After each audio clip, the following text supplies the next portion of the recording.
doing that. Twitch Rivals, speaking of Twitch, is happening from Friday to Sunday, the first major Valorant tournament since the global launch.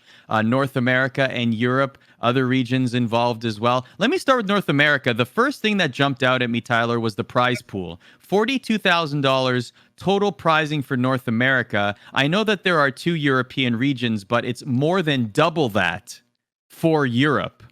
Which I found very peculiar. So there's the format here. There's 80 players, 16 teams, 5 players per team. Of course, it's going to be Saturday and Sunday for North America. There's the finals prizing, $8,000 for top spot, $5,000 for second place. And you have the groups there. And the groups have been announced. So Group A is Team Myth and Team 10. So there's like a mixture of different players and content creators. And you can see like Myth has Wardell on his team and Subroza on his team. There's a team Hiko, there's a team Dizzy. When you look at this, though, Tyler, are you surprised that North America comparatively has a lower prize pool?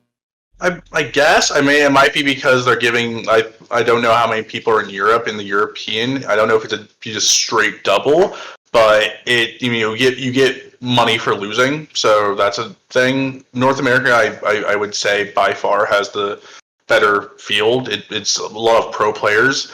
Like if I was going to recommend to watch one of these, Twitch Rivals, it would easily be North America because the European one has, I think it has the Scream team, which is like Scream and Draken and Artis and Mixwell, and then there's one with the Fish 123 guys plus On-Screen, and those 2 teams are so much better than everyone else in that tournament that it's not even going to be fun to watch. Where Twitch Rivals, you have in NA, you legitimately have like 6 or 7 really, really good stacks. You have the T1 debut.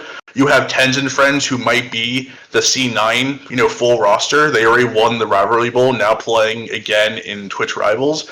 But I think the major thing I look at this is how terrible these groups are drawn.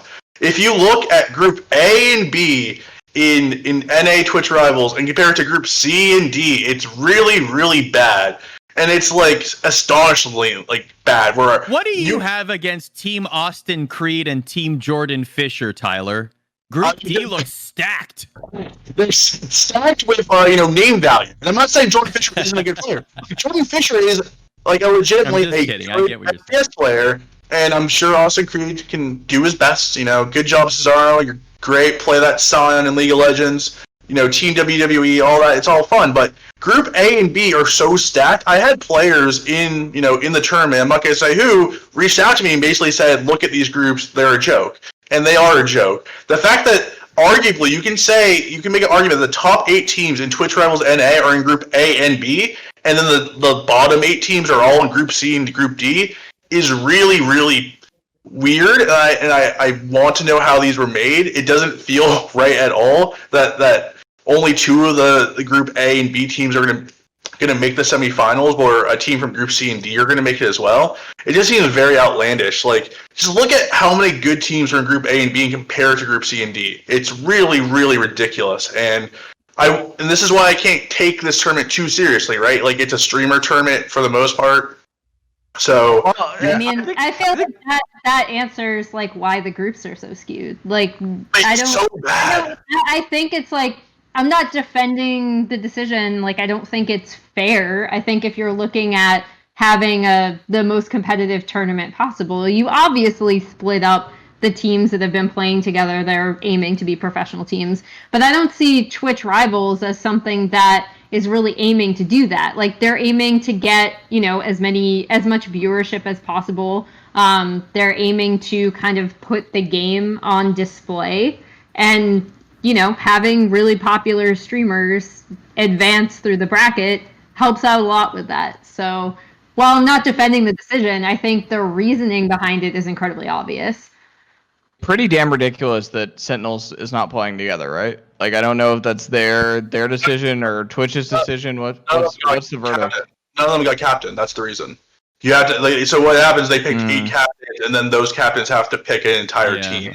So Sinatra or none of the Sentinels players got captain. If any of the Sentinel players, if Sinatra got captain, he probably would have picked all 5 Sentinel players. But that's the reason. That's insane considering T1 gets to full stack this tournament, right? Damn. Brax got an invite. Let's talk about this. Any surprises on these teams and any early favorites among these teams? Emily, let's start with you.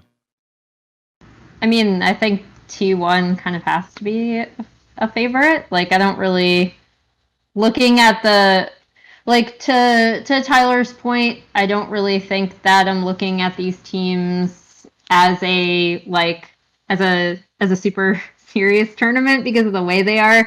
I'm looking at T1 obviously, and then I'm also looking at team quote unquote team 10s, which is C9. basically C9. And this is the roster that we saw do really, really well already together. So for me, it's between those two teams. Unfortunately, they're on the same side of the bracket. I don't know how the bracket if there's like a resorting that works, or if they have to go up against each other a lot sooner than they should have to. But I think it's going to be one of these two teams. Jacob, what about for you? I love that Corey is on.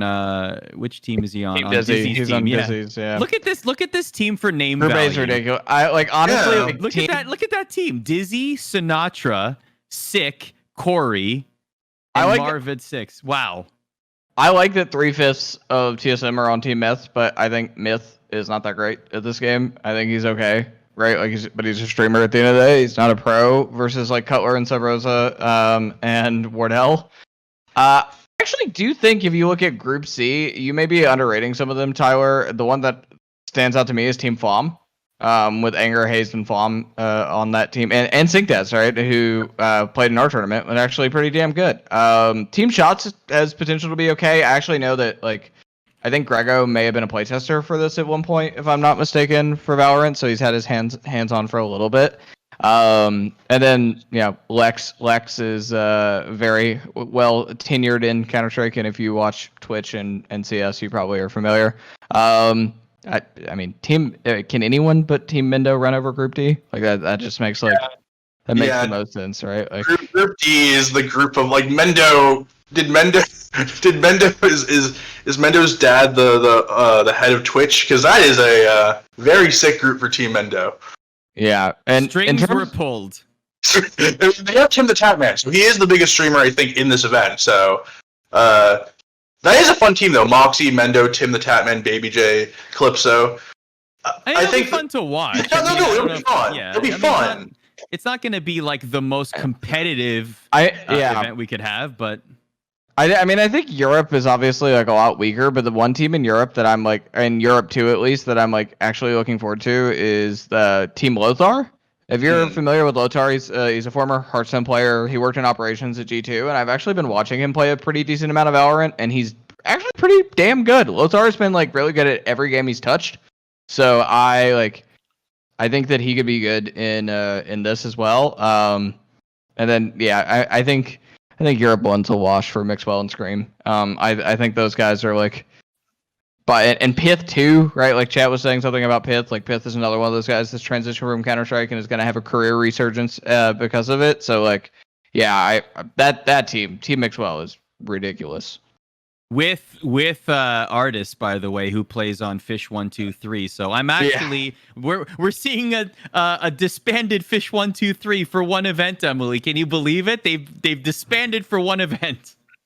Well, I mean, I think it's more because of the captain thing that we already talked about. It's a feels bad man moment. Yeah, it kind of stinks because I love to see them. I love to see them play as a unit as much as possible. So hopefully someone will pick them up. Please. Europe's not going to get anyone. So I mean, there's going to be 40 NA orgs with Valorant teams before a European team signs. They're going to sign them and fly them out to NA and put them through 14-day quarantine and then have them play in North America.